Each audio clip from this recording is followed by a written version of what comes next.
Naufal Putra Diandra berhasil memberikan prestasi gemilang dengan menyabet medali emas pada kejuaraan nasional Forky di Padang beberapa waktu lalu.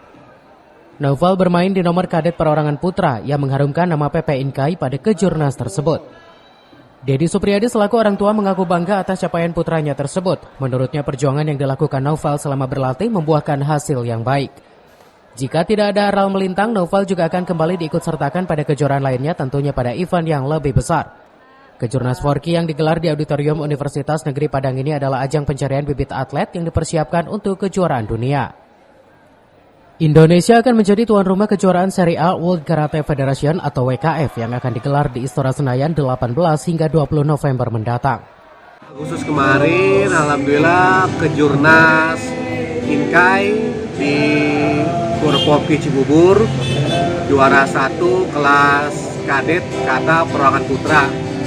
Juara 1, kemudian mewakili PP Inkai untuk kejurnas Forky di Padang, Sumatera Barat, kelas kadet kata perorangan putra, dan alhamdulillah kemarin itu Naufal juara 1 di kelas tersebut, mendapatkan medali emas pertama untuk PP Inkai.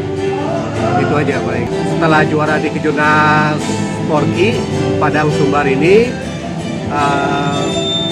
kejuaraan berikutnya Naufal mewakili Indonesia untuk kejuaraan karate di Italia atau di Uzbekistan untuk kelas kadet kata perorangan putra. Dari Kabupaten Bogor, Cevi Suryadi melaporkan.